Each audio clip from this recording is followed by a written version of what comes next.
বাংলাদেশ ক্রিকেটে আবারও পরিবর্তনের ঝড়। এবার বদলে গেল ওয়ানডে অধিনায়ক। বিশ্বকাপ শুরু হওয়ার ১-১.৫ বছরও বাকি নাই। এই সময় বাংলাদেশের ওয়ানডে ক্যাপ্টেন্সি চেঞ্জ আসলে কেন করতে হলো?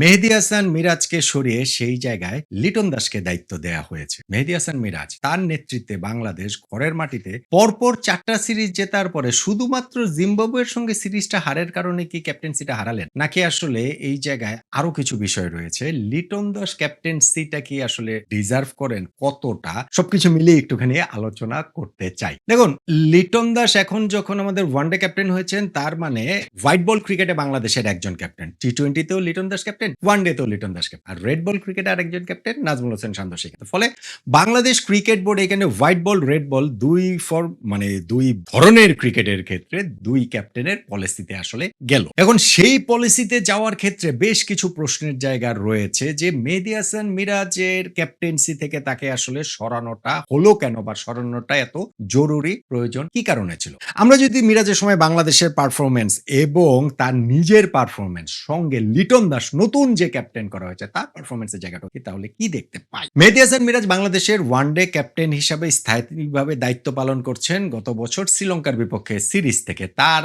আগে ধরেন তিনি ভারপ্রাপ্ত হিসাবে আফগানিস্তানের বিপক্ষে একটা ম্যাচে ক্যাপ্টেন্সি করেছেন, দল হেরেছে। ওয়েস্ট ইন্ডিজের বিপক্ষে ৩ টা ম্যাচে ওয়ানডেতে ক্যাপ্টেন্সি করেছেন, ৩ টাতেই দল হেরেছে। মিরাজ স্থায়ী ক্যাপ্টেন হয়েছেন শ্রীলঙ্কার বিপক্ষে সিরিজ থেকে। শ্রীলঙ্কার সঙ্গে সিরিজ আমরা হেরেছি। আফগানিস্তানের বিপক্ষে অ্যাওয়ে সিরিজে আমরা ৩-০ ব্যবধানে হেরেছি। ফলে মিরাজের ক্যাপ্টেন্সির শুরুটা মোটেই ভালো হয়নি। কিন্তু তারপর তিনি দারুণভাবে ঘুরে দাঁড়িয়েছেন দলের পারফরম্যান্সের দিক থেকে অন্ততপক্ষে। কেননা ওয়েস্ট ইন্ডিজের বিপক্ষে বাংলাদেশ সিরিজ জিতেছে ২-১ ব্যবধানে। আমরা সিরিজ জিতেছি পাকিস্তানের বিপক্ষে, নিউজিল্যান্ডের বিপক্ষে, অস্ট্রেলিয়ার বিপক্ষে। যখন পরপর ৪ টা সিরিজ আমরা এরকম জিতি, হোক সেটা ঘরের মাটিতে, আমার কাছে মনে হয়েছিল যে টু সাম এক্সটেন্ট আমরা ২০১৫ বাংলাদেশকে আবার দেখতে পাচ্ছি কিনা। সেই মাশরাফি বিন মুর্তজার বাংলাদেশ, যেইখানটাতে আমরা ঘরের মাটিতে ভারত, পাকিস্তান, সাউথ আফ্রিকা এরকম ৩ টা বিগ টিমের এগেইনস্টে সিরিজ জিতেছিলাম। তো এইবারও ঘরের মাটিতে আপনি ওয়েস্ট ইন্ডিজকে ব্র্যাকেটবন্দি করে রাখলেও পাকিস্তান, নিউজিল্যান্ড, অস্ট্রেলিয়ার বিপক্ষে আমরা সিরিজ জিতেছি, এবং সেইগুলো যে একেবারে ধরেন মিরপুরের ওই উইকেট বানিয়ে আমরা মানে একেবারে আনপ্লেয়েবল উইকেট বানিয়ে জিতেছি, আন্ডার প্রিপেয়ার্ড উইকেট বানিয়ে জিতে, তা বলা যাবে না। ফলে ওই জায়গাটাতে ক্যাপ্টেন মিরাজকে আসলে হিউজ ক্রেডিটটা দিতেই হবে। আমরা লাস্ট সিরিজটা জিম্বাবুয়ের বিপক্ষে তাদের মাটিতে গিয়ে হেরে গিয়েছি। এইটাই কি আসলে মিরাজের ক্যাপ্টেন্সিটা কস্ট করলো কিনা? যেহেতু আগামী ১-১.৫ বছর পর ২০২৭ সালের অক্টোবর-নভেম্বরে এই জিম্বাবুয়ে, সাউথ আফ্রিকা, নামিবিয়াতেই বিশ্বকাপটা হবে। সো এই একটা সিরিজ দেখেই কি আমরা আসলে এই ডিসিশনটা আমরা বা আমাদের ক্রিকেট বোর্ড নিল কি না? মেহেদী হাসান মিরাজের ব্যক্তিগত পারফরম্যান্সের কথা যদি বলি এই সময়টার মধ্যে, বাংলাদেশ টিমের পারফরম্যান্সের কথা যদি বলি, আমি তো সিরিজগুলোর কথা বললাম, কিন্তু তার মধ্যে ধরেন হচ্ছে গিয়ে ২৪ টা ওয়ানডে ম্যাচ খেলেছে বাংলাদেশ, তার মধ্যে আমরা ১০ টা ম্যাচ জিতেছি, ১৪ টা ম্যাচ আমরা হেরেছি মিরাজের ক্যাপ্টেন্সির সময়টাতে। আর ধরেন স্থায়ী ক্যাপ্টেন হওয়ার পরের হিসাবটা যদি আমরা করি, তাহলে তিনি ২০ টা ম্যাচে ক্যাপ্টেন্সি করেছেন, তার মধ্যে ১০ টাতে বাংলাদেশ জিতেছে, ১০ টাতে বাংলাদেশ হেরেছে। অ্যাবসলিউটলি 50-50। কিন্তু সিরিজের হিসাব যদি আপনারা আবার করেন, তাহলে এই সময় যে আমরা ৭ টা সিরিজ খেলেছি স্থায়ী ক্যাপ্টেন হওয়ার পর শ্রীলঙ্কার বিপক্ষে সিরিজ থেকে, সেই ৭ সিরিজের মধ্যে আমরা ৪ সিরিজ জিতেছি, ৩ সিরিজ আমরা হেরেছি। ইন্টারেস্টিং হচ্ছে গিয়ে, বা যেটাকে কনসার্নিং ও বলতে পারেন, অ্যাওয়েতে আমরা যে ৩ টা সিরিজ খেলেছি সেই সিরিজগুলোই আমরা হেরেছি। হোমে যেই ৪ টা সিরিজ খেলেছি আমরা ৪ টা সিরিজে জিতেছি। ফলে হয়তো বা ক্রিকেট বোর্ডের ভাবনা চিন্তার জায়গায় ওই বিষয়টাও একটুখানি কাজ করছিল।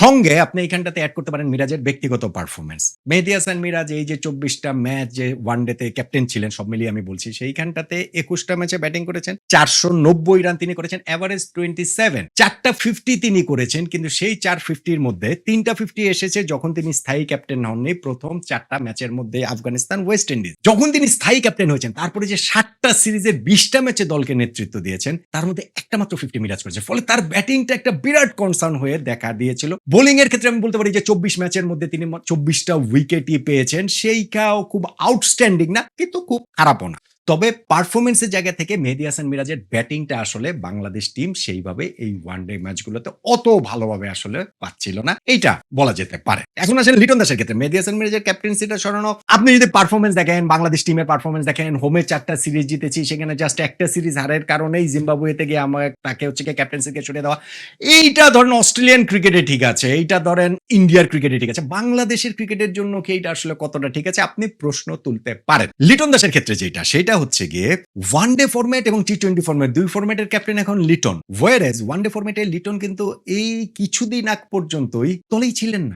লিটন দাস মাঝখানে ২০২৩ সালের নভেম্বর থেকে ২০২৪-২০২৫ মিলিয়ে এই প্রায় ২-২.৫ বছর মিলিয়ে তিনি ওয়ানডে ম্যাচ খেলার সুযোগ পেয়েছিলেন ৮ টা। সেই ৮ ম্যাচে তিনি করেছিলেন মাত্র ১৩ রান। তিনি বাদ পড়েছেন, বিগ টুর্নামেন্ট থেকে বাদ পড়েছেন, সিরিজ থেকে বাদ পড়েছেন, দল থেকে বাদ পড়েছেন, একাদশ থেকে বাদ পড়েছেন। লিটন দাস এইবার যখন তিনি কামব্যাকটা করেছেন, তারপর তার পারফরম্যান্স খারাপ না। ঠিক আছে, ৯ টা ম্যাচ তিনি খেলেছেন, তার মধ্যে ৩ টা 40s রয়েছে, ২ টা তার 50 রয়েছে। ফলে সেই পারফরম্যান্স মন্দ না। কিন্তু ধরেন যে জাস্ট কিছুদিন আগে ৩-৪ মাস আগে যেই ব্যাটসম্যান বাংলাদেশের ওয়ানডে সেটআপেই ছিলেন না, তাকে ওয়ানডে ক্যাপ্টেন করে দেওয়াটা এইটাও কি একটুখানি র‍্যাশ ডিসিশন হয়ে গেল কিনা, সেই প্রশ্নের জায়গাটাও তোলা যায়। এন্ড অফ দ্য ডে গিয়ে হিসাবটা হচ্ছে গিয়ে মেহেদী হাসান মিরাজের যদি আপনি বাই রেকর্ড যান, ন্যাশনাল টিমে তার নেতৃত্বে বাংলাদেশ টিমের রেজাল্টের হিসাব যদি করেন, তাহলে তাকে এই ক্যাপ্টেন্সি থেকে সরিয়ে দেওয়াটা তাকে একটুখানি আনলাকি বলতে হবে। কিন্তু এট দ্য সেম টাইম মিরাজের কাছ থেকে বাংলাদেশ সর্বোচ্চটা পাচ্ছিল না, স্পেশালি তার ব্যাটিং এর জায়গাটাতে।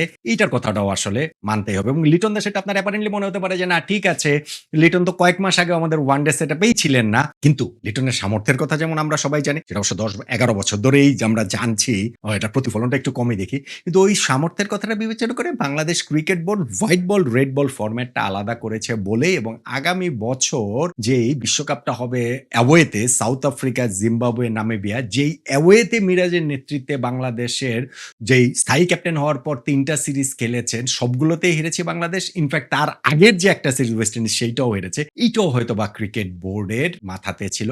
আমার কাছে মিরাজকে টু সাম এক্সটেন্ট একটু আনলাকি মনে হয়, কিন্তু at the same time Bangladesh cricket বোর্ডের এই সিদ্ধান্তটাকে একটুখানি ব্রেভ ডিসিশনও মনে হয়। আমি এই মুহূর্তে দাঁড়িয়ে আমি ঠিক নিশ্চিত না যে আসলে এই সিদ্ধান্ত কতটা ভালো হবে নাকি আসলে ব্যাকফায়ার করবে।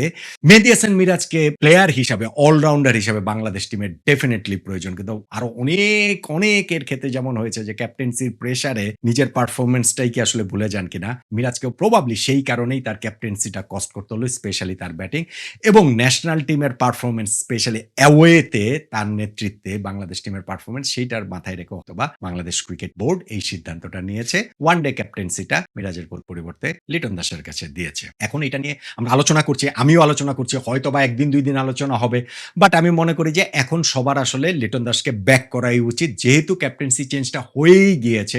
হ্যাঁ, ১ টা সিরিজ যাক, ২ টা সিরিজ যাক, ৩ টা সিরিজ যাক, তখন যদি আমরা ঠিকঠাক মতো ক্লিক করতে না পারি, তখন এটা নিয়ে কথা বলা যাবে। কিন্তু আমি মনে করি যেহেতু মাত্র ওয়ার্ল্ড কাপের আর কত বেশি দিন তো আর বাকি নাই, এই ১৫-১৬ মাস বাকি রয়েছে, এই সময়ে লিটন দাসকে আসলে আমাদের ওয়ানডে ক্যাপ্টেন হিসেবে ব্যাক করা উচিত। কেননা আমাদের টিমটা কিন্তু ওয়ানডে টিম, ভালো টিম, এবং সেই টিমটা ২০২৭ বিশ্বকাপে নতুন ফরম্যাটে নতুনভাবে যেহেতু অনেক কিছু হচ্ছে, সেখানে ভালো করার সামর্থ্য অবশ্যই রাখ। মেহেদী হাসান মিরাজ বাংলাদেশের ওয়ানডে ক্যাপ্টেন হিসাবে তার পারফরমেন্স, আমি আসলে টিমের পারফরমেন্স বলবো ভালোই ছিল, বেশ ভালোই ছিল, এবং সেই জায়গা থেকে তিনি নিজেকে একটু আনলাকি ভাবতে পারেন যে ওয়ার্ল্ড কাপের ১ বছর আগে তাকে সরিয়ে দেওয়া হলো। কিন্তু তার ব্যক্তিগত পারফরমেন্স উন্নতির যে জায়গাটা, সেইটা বাংলাদেশ ক্রিকেট টিমের খুব প্রয়োজন, সেটাও আসলে মাথায় রাখতে হবে। এবং লিটন দাসের জন্য অশেষ শুভকামনা জানাচ্ছি যে তার ক্যাপ্টেন্সিতে বাংলাদেশ যেন ২০২৭ বিশ্বকাপে মনে রাখার মতো একটা খুব ভালো রেজাল্ট করতে পারে।